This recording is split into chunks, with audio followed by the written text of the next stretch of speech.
Hi, I'm Heather McCarty, and I teach in the History and Gender and Women's Studies program. I also help to co-found and co-direct the Lytton Center for History and the Public Good. I actually serve on the college's budget committee, and this spring I joined the United Faculty of Ohlone at the table to negotiate our contract. And so this little video is actually to give you a better update into understanding what the COLA issue really is for faculty. We've been complaining a lot about faculty and administrative salaries and number of administrators and declining faculty, and this whole video is going to really kind of explain that all. So let's get into the weeds. So first, what is COLA? COLA stands for Cost of Living Adjustment. It's a percentage increase in our funding allocation that's provided by the state, and it's given to community colleges, and they do this to help offset the rising costs, particularly for salaries and benefits like health insurance and retirement contributions, as well as other operational costs. So this is money that the state of California gives to community colleges every year to really basically offset what is inflation, rising costs for everyone. The United Faculty of Ohlone is asking for the previously state-provided 1.71% cost of living adjustment to be restored incrementally over 2 to 5 years. So we're actually asking for just a fraction, not even a full percent, just a little fraction each year over 2 to 5 years to make us whole, because the state of California has provided this funding to the district, and it is ongoing funding. They have been given this money, and it's ongoing funding, and it was intended to help offset rising costs, including for salaries and medical benefits. One of the sticking points for us right now is that this board of trustees and President Sasaki have advised their negotiations teams that they are not to give us COLA because they are philosophically opposed to doing so. And this is a really big shift for this college. This is really something that started happening, I would say in 2020 is really kind of where you start to see that shift. One of the many holdovers from COVID. We actually started to see some board overturn in 2018 when we got one of our current board members who's still there and former board president Sue Chan, who's sort of overseen a lot of this actual shift. And so the board now does not think that faculty and staff are entitled to COLA. And previously, our previous board prior to 2020, that board really believed that faculty and staff should have COLA, and it did everything in its power to ensure that we would get COLA. And anytime we didn't get COLA, we were told when we would get it, and we agreed when we would get it in the future. So like during the Great Recession, we actually deferred our COLA, and the district then gave us that COLA on our salary schedule a year later, and we had agreed to that in advance. This board of trustees does not think that we're entitled to COLA, and this board of trustees also says, and the district also says, that they can't budget forecast like that. So even though during the Great Recession we were able to defer COLA and have that restored to our schedule in the future with an agreement that it would be restored to us in a year, this board and this college president don't believe that we can do that, or that we can budget forecast in the future to be able to do it, which is a real shift from how things used to be at the college. So let's talk about why the United Faculty of Ohlone thinks that we should receive this COLA.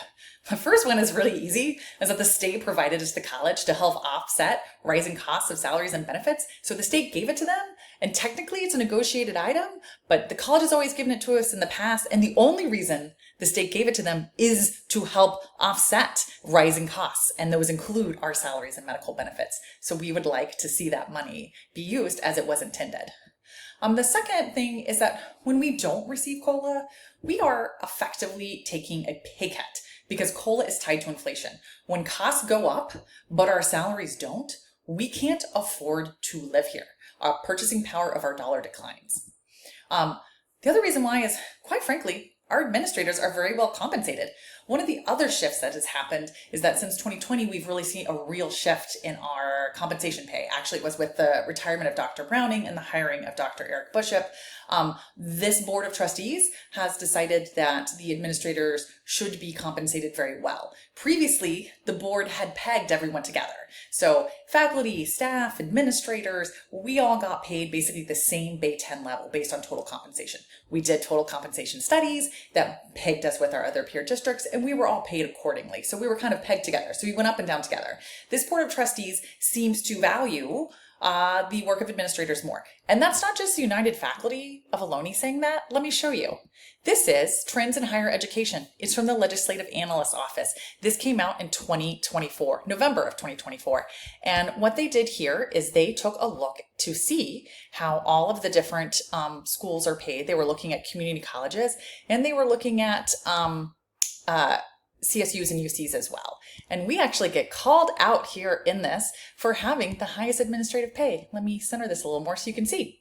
You can see right here, compensation for CCC, which stands for California Community College, educational administrators is decided locally with resulting variation among districts. In 2023, Ohlone College Community District provided the highest average salary to educational administrators. The amount is right here, $269,138, while Barstow Community College District had the lowest average salary for those employees. So that is the Legislative Analyst Office, the state, looking to see how everyone's compensated. And so you can actually see that data yourself. It's available in Data Mart, and when you look, you'll see. And when you start to look at total compensation, they actually still remain at the top. That's not true for faculty, and we'll get into that in a minute. But it's not just the State Legislative Analyst Office that has shared that information with us. Here you are looking at ACA. This is the Association of California Community College Administrators, and they do reports to see how people are compensated. And so we are what's called a single college district, not a multi-college district. And if you open this is their 2022 study. It's a report. And what's interesting about this data is this is actually self-reported by districts. So let's open that really quickly, and I will show you.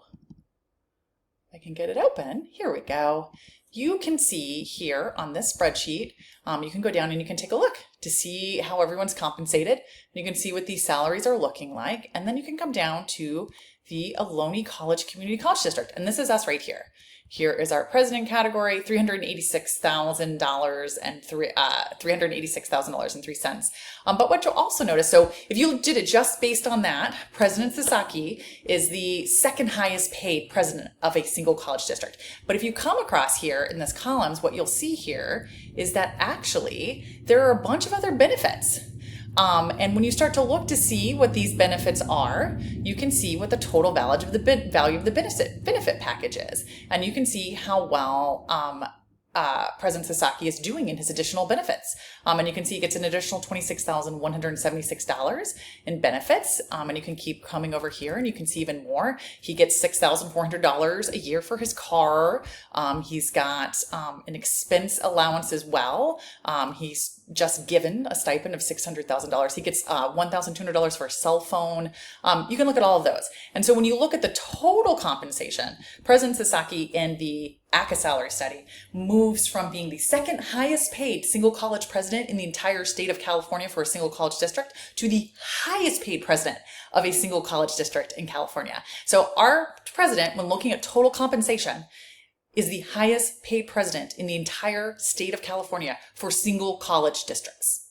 Not multi-college districts, because that role is much more involved. But for single college districts, he is the highest paid superintendent/president. There are chancellors at multi-college districts that make more, but they're multi-college districts and they require a lot more work than having a single college district. So again, highest paid in the entire state. When you take a look at faculty, full-time faculty data, you will see, in fact, that we rank somewhere between 3 and 4 in the Bay 10 for salary. But when you look at our total compensation study, unlike our college presidents, whose total compensation allows him to move up and become the highest paid, our total compensation actually moves us down. And we lose our third and fourth ranking and move much more to the lower 1/3 of compensation for the Bay Area. And our part-time faculty are also very poorly compensated. And they are also in the lower 1/3 of the Bay 10 for compensation. And this is just a shift, not a shift. Unfortunately, the part-time faculty has been an ongoing issue that we've been working on and kind of incrementally improving. But this has been an issue for us. So that is the compensation there. And if you're kind of curious about what are all these extra perks, I want to draw your attention to, this is on our Ohlone College webpage, and this is the Academic Classified Administrator, Academic and Classified Management, Classified Confidential, and Supervisory Professional Employee Classification Structure. And this is posted on our college website, and will give you a clue as to, who we have and what roles, and their job categories and titleizations. And if you come here to the bottom, let me slide this over so you can see it better. You can see that we have expense allowances for our executive director and executive deans of $500 per month. They are just given $500 per month. They don't have to document and turn in paperwork to collect reimbursement. They are just given $500 a month for expenses. Our cabinet level executive directors and executive deans get $600 per month, and our vice presidents get $700 per month. We also have longevity stipends for our confidential, supervisory, professional, classified academic management, classified academic administrators. They get a longevity bump of 5% at their 10th year, 15th year, 25th year, and 25th year of service. This is not something full-time faculty have. We also don't have expense benefits, and neither do our part-time faculty. You'll see that our deputy superintendent, the designated vice president classification that serves as deputy superintendent, is also then given an additional monthly stipend of $266.67. And then any of our administrators who have a doctoral degree get a monthly additional stipend of $266.67. And by far the one that I find the most alarming is that we actually do matching deferred compensation. So for your 403B or your 457, the district will match you after your 5th year of service every month. The district will match you $433.50. In your 9th year of service, the district will begin matching you $867.00 per month. And in your 14 year of service, the district matches up to $1,000 per month. Keep in mind that our administrators are also in CalPERS. They're already in a retirement system. So an administrator that's been in our college for 14 years will walk away with an additional $12,000 in matching funds in their retirement accounts. These are very generous benefits. We used to have it so that administrators had the same health insurance as full-time faculty, but that has shifted. One of the things that we learned in negotiations at the table is that the district actually provides full medical coverage for some of our administrators, including our college president. So that's definitely a shift. So all of this compensation, this is really why we believe that we should also be well compensated. So if our administrators are well compensated, we think it's only fair that we also be paid. We think it's reasonable for us to be paid at the highest level as well, and at a minimum for the district to pass along COLA to us. Because otherwise, you've probably heard our argument before, which is that it basically feels like the cost of living adjustment that's designed to help the lowest employed workers at the college, our part-time faculty, our full-time faculty, our staff, instead of us receiving it, it's going to the people who are paid the most at the college. It's pretty much how it reads to us. Additionally, full-time faculty have been saving the district money through retirements and then through lack of filling those positions through our vacancies. So this is a little spreadsheet, and you can see this is the number of full-time faculty who are retiring each year. And this is the number of new faculty hires. And you can see that since 2018, 2019, we have gone down by 48, or we have decreased by 48, and then we've hired by 34. So we have not replaced a lot of full-time faculty, which has actually realized a lot of savings for the district. In addition to the savings from not replacing those full-time faculty, there's actually a real savings that happens when you don't replace full-time, when you're hiring part-time, when you're hiring younger faculty to replace people who've retired. So when you look at the total new hire compensation, their total compensation, so in 2018, 2019, right, we hired 6 new faculty. That whole compensation cost to the district was, $525, basically $500,000. But if you look at how much the faculty were making who retired that same year, they were making $1 million, $1.12 million. So the district was saving $600,000 by replacing more expensive full-time faculty with newer, younger faculty. So you can see that that's happening every year. In addition to that, the Chancellor's Office in 2018 started providing additional money on top of what they already give to the state, to community colleges from the state. They started giving them additional money to incentivize them to hire full-time faculty. So they actually have been covering the costs. It's ongoing funding. So we have received from the state Chancellor's Office since 2018, we've taken in $8 million, $8.2 million to use towards full-time faculty money. That's supposed to be on top of what was already supposed to be being spent normally out of our regular allocation. So we've taken in $8.2 million. The district, in terms of their savings between that whole plan of losing full-time faculty and replacing the cheaper new hires, was 2.8. So as far as we're concerned, we have really saved the district a lot of money. And so we think that there is money to pass on to us. Other kind of main reasons is that in addition to saving us money through faculty retirements and lack of replacement, we are doing the same workload. So we really should be being compensated. Fewer faculty are doing the same amount of work.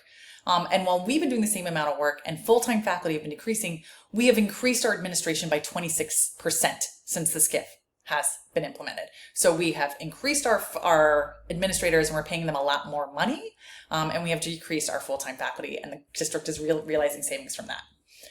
So that's kind of the big sticking point for us. This is what we're asking. I already walked through, this is our proposal to the district. This covers basically the savings from retirement and those kinds of things. This actually talks about the growth of administrators and the fact that our administrators are the highest paid in the state.